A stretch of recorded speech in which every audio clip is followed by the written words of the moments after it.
Rachel? Yeah. Come on up, please. Rachel McElney produced the film. There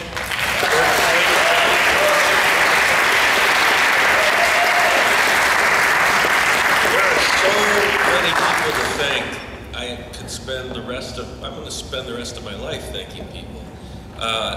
So many people from Cartemquin alone that I'm going to take a moment to single out a few tonight. One is Tim Horsberg, who's right here.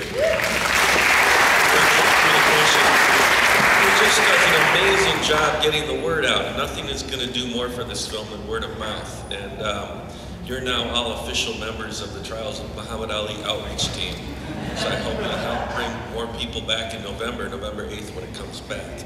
Carolyn Faber. Carolyn, are you here? Carolyn Faber.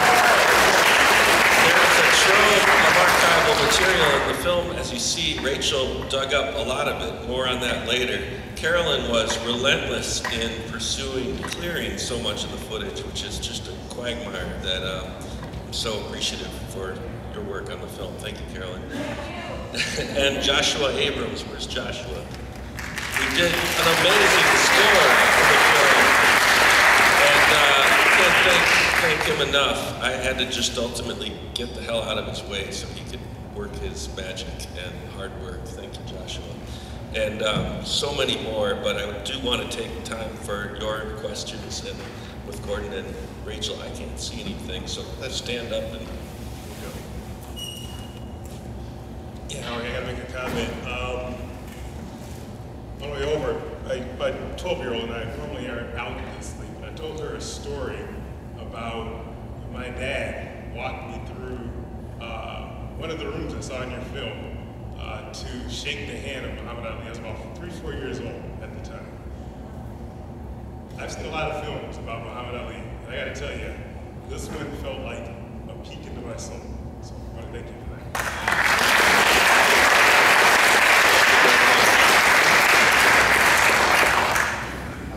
I appreciate that you brought the next generation, because honestly I feel like this is a film for the whole family, and I can't forget, I'm so grateful that my son Louis is here. Louis. Always believed in the film even when it was tough to believe in the filmmaker, and continues to give incisive reviews like, people keep saying you got all this rare archival footage, Daddy. You got all that stuff from YouTube. There's a lot of stuff on YouTube. Other questions? Other questions, anyone? Ms. Getter. Seeing all of the footage together was amazing. I got to meet Muhammad Ali very briefly at a book signing a few years ago, and I was wondering, he's hard to get him to communicate directly with us. What is all of your sense about how he's doing and how he feels about us and life and his life? Sure. Well, Bill showed Muhammad a rough cut back in October, I think around this time of last year, and it was well received. You know, unfortunately, he's not in a state where he can do a productive interview, which is why you didn't see an interview with him in the film. And we couldn't really have a conversation with him about, in detail, what he thought of the film, but he enjoyed it, and his wife Lonnie also did. We were lucky enough last night to show the film in Louisville, and Lonnie, his wife, was there, Rahman, his brother, was there, and they're all supportive of the film. So, Muhammad can track entirely. You can tell that was completely engaged and digging the rough cut. When I showed it to him a year ago, that's easy for me to say because I've seen it many times and heard from Lonnie and others that Muhammad likes nothing more than to watch stuff about Muhammad Ali. So he's the easiest audience member, please. But it was a thrill last night in Louisville to be there with Lonnie and Rahman and so many people. As it is tonight, it's no place like home. Thank you again for coming. So you know, the film is getting a tremendous response as it rolls out, but I'm struck by what you said and what you said, because when Bill first approached us about this project somewhat 10 or more years ago, and I'm the same age as Muhammad Ali, I was at the UFC piece that's in the film where he spoke, and to my generation, he was an inspiration to so many of us who were dealing with issues in the draft. And it, you know, to see the arc of his life and to see kind of finally that story being told in the way that it needs to be told, I think is very important as for young people today to realize, because we're all going to face those choices, those kind of things. And Bill really, this was the project, this was kind of his life's work, I think, you know. Hopefully he's got a few films left in him, but, you know, he was talking about this for a long, long time, and we're just thrilled that anybody was able to bring it to the screen. It's done, right?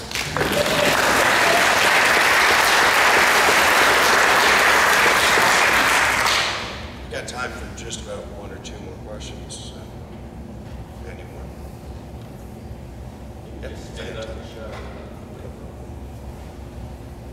Thank you so much for bringing us into a time that, quite frankly, is really tough to replicate because there is so much footage. And I want to ask about how was that process of finding the footage and choosing the footage as well, and finding some of that unique stuff? It was really two layers. So my first gig in documentary was 23 years ago as a researcher on this comprehensive series called Muhammad Ali, The Whole Story. So I was fortunate enough to have a year to just steep myself in all the footage and it was an obscenely well-funded project. So they had what they thought, and I thought at the time, was everything. And so when I got back to the project with Kartemquin 8 years or so ago in earnest, I knew where a lot of that material was and had a pretty clear idea of how I wanted to present it until I brought Rachel McKelney and Aaron Wickenden, who's not here tonight, who edited the film masterfully. And that's really where the second layer came in.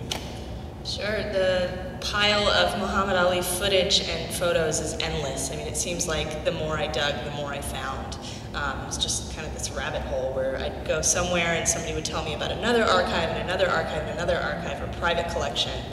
So what we ended up doing actually is going to a lot of photographers' houses or studios and looking at their archives, their personal archives, and looking back at the negatives at not only the photos that were published, but also the photos that were unpublished. So we look at an entire strip of negatives and look at the shots around the one that was initially chosen.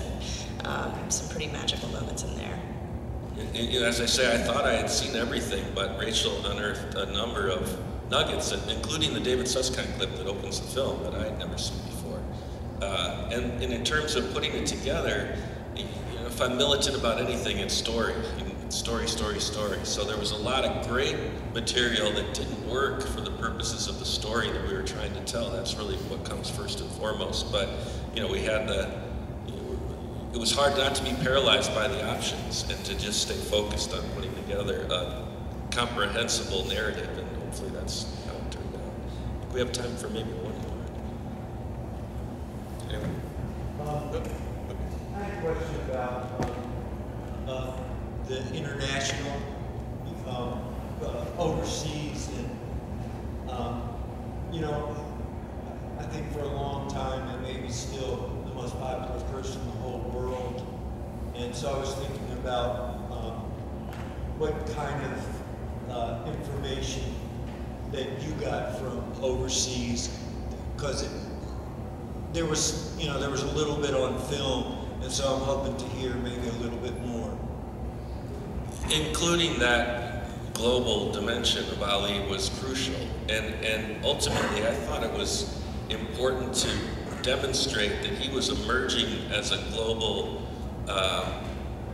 symbol of response to U.S. oppression and hegemony around the world early on, and that when he first becomes Muhammad Ali and goes to Ghana and Nigeria and Egypt as a Muslim, it's astonishing, you know, as I think as Minister Farrakhan points out, that they're discovering that there's a Muslim in America named Muhammad Ali, and it only grew from there as his resistance to the Vietnam War grew, his popularity abroad grew. In some ways, I think, sooner and huger than happened here in the U.S. And, you know, now he's considered a global ambassador for peace and justice around the world, and you could make a film just on what he's done in the last 15 years in terms of his impact globally. But searched far and wide for as much footage as we could find. I had this idea that there must be, just one example, news coverage of the Soviet Union's perspective on Ali, and we just couldn't find anything. I still believe it's out there, but so you know, it was a perspective that had to be included, and I think it's there. But like anything about Muhammad Ali, there's always room for more. And the film's coming back here to the Music Box for a week-long run, beginning November 8th. Seriously, I hope if you dug the film, you'll pass it on, because, you know, for me, we built the film, but now it's yours. To you, and help get the word out. We want to, you know, it's rolling out across the country, so not just in Chicago, but all over, you know, cities across the country. The trialsofali.com. Tim's always on me to get that right. You can find where it's playing everywhere. It'll be on Independent Lens on PBS in the spring. And hope to see some of you back. And one last thing is that I mean it when I say it's a film for the whole family, in the spirit of 42, the Jackie Robinson film.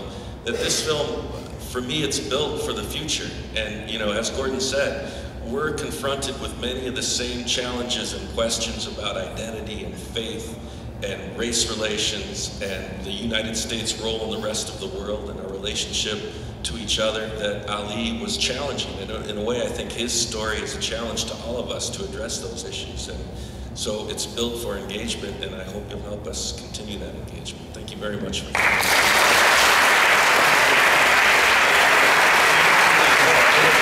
Continue the conversation. We're going to go right up the street to Delise on Southport, a couple doors down. Just north of the Mercury Theater. We do have a fast turnaround, so we do have to ask everyone to head on out.